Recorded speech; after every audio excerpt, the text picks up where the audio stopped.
Lutte contre les maladies tropicales négligées en République démocratique du Congo, particulièrement la bilharziose génitale féminine. Les normes et directives de prise en charge ont été élaborées et adoptées ce samedi 6 septembre. C'était au cours d'un atelier organisé à l'immeuble Reine de la Paix par le comité qui pilote ce programme. Le secrétaire général à la santé était présent à ces assises qui visent à réduire le taux de morbidité chez les femmes et filles, également sensibiliser le public face aux dangers liés à cette maladie, mais aussi d'intégrer les interventions de lutte contre la BGF dans les services de soins de santé en République démocratique du Congo d'ici 2030. Détail, Bénédicte Ndembe, Josué Mazoa.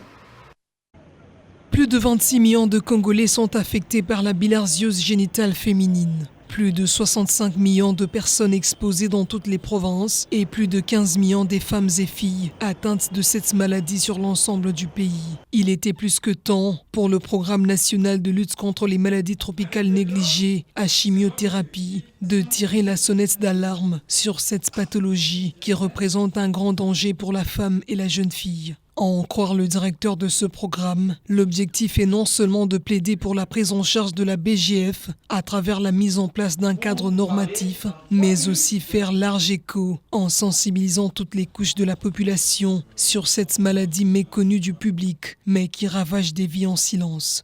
La bilharziose ou schistosomiase, c'est la forme génitale féminine qui affecte en fait les organes génitaux de la femme, avec comme complication l'infertilité, les douleurs chroniques et la vulnérabilité de la femme aux infections sexuellement transmissibles, dont le VIH.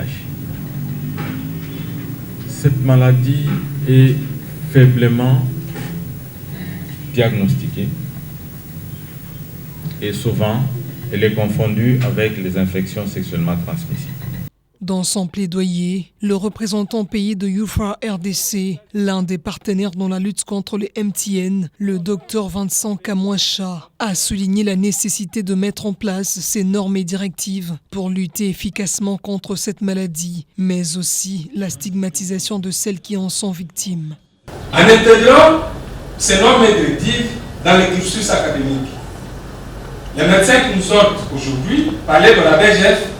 L'accompagnement du gouvernement congolais s'avère indispensable pour assurer la formation des prestataires de santé, l'allocation budgétaire, l'approvisionnement en molécules et la vulgarisation de cette maladie, même en milieu universitaire.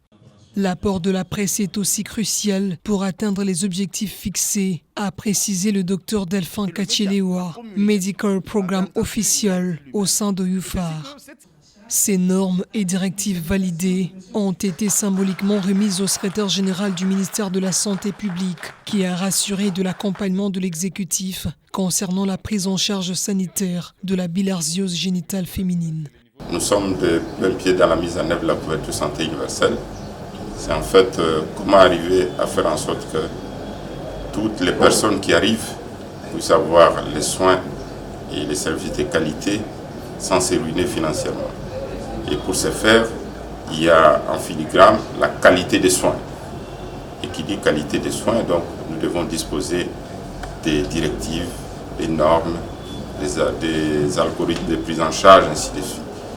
Puis est intervenue la signature d'une charte de collaboration entre le club des journalistes MTN, le programme et UFAR RDC, avant une photo de famille pour couronner le tout.